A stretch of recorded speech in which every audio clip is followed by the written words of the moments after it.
አንተ ትልቁ ችግር የሚጀምረው የት መሰለ? አንዲት አፈቀርኳት ያልካት ልጅ እሷ ጋር ነው ያንተ ትልቁ ችግር የሚጀምረው። ከዚህ ቤት ወጣው አዋሳ የሚባል ከተማ ደረስኩ። አዋሳ የሚባለውን ከተማ አለፍኩኝ። ዲላ የሚባል ከተማ ገባው። ዲላ የሚባል ከተማ ታውቃለህ? አዎ። ኤግዛክትሊ የመጣበት ቦታ ገደብ ይባላል። ገደብ የማለት አንተ የተወለድክበት ቦታ ነው። ገደብ ነገሮች በሙሉ ዝግትግት ብለዋል። ከዚህ ሰዓት ጀምሮ በኃይል ይከፈታሉ። አሜን። አንድ ሴት አየው፣ ካምፕ አየው፣ አንድ አጥር። ከዛ እየወጣ የምታገኛት አንድ ሴት አየው። እሷ ባሰራችው አጋንንታዊ ስራ ነገር ብልሽት ሲላየው ምን ማለት እንደው ልንገርህ። ይሄን ሰው ታውቀዋለህ?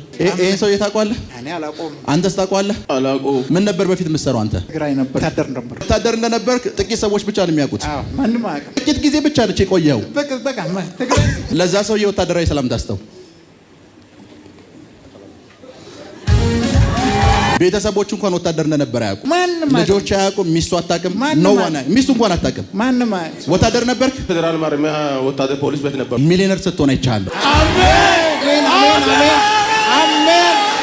አሜን። ትልቁ የሚያስለቅስ ምክንያት ፋይናንስ ነው። ልክ ነው። 1.5 ሚሊዮን ብር አየው። የመጣውን ብር የሆኑ ነገሮች ሰራህበት፣ እጅህ ባዶ ቀር። የሰራህበትም ነገር ገንዘብ ሊያመጣ አልቻለም። እውነት ነው። ትንሽዬ ቤት ሰራህ። ከቤቷ ውጭ ደግሞ ቢዝነስ ልጀምራል። ቢዝነስ ጀመርክ። ሁሉ ነገር ባዶ ሆነ። እየተበላሸብኝ ነው። ዝም ብለው። የት ሀገር ነበርክ? ደቡብ አፍሪካ ነበርኩ። ስንት ብር ተሰጠ? እዛው 700,000 ብር ነው ወደዚህ የላኩት ነበረኝ ማለት ነው። 1.5 ሚሊዮን ለምን ነው የማየው? እሱ አንድ ላት ወደዚህ ሲላክ ተደምሮ ነው።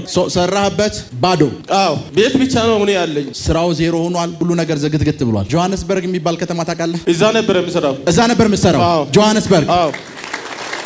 ከዚህ ሰዓት ጀምሮ ኪሳራን ከህይወት ላይ አባርያለሁ። አሜን። ቀጣይ እናንተ ስንገናኝ በሚሊዮኖች ነው የምንገናኘው። ሚሊዮን ነው። ቻው።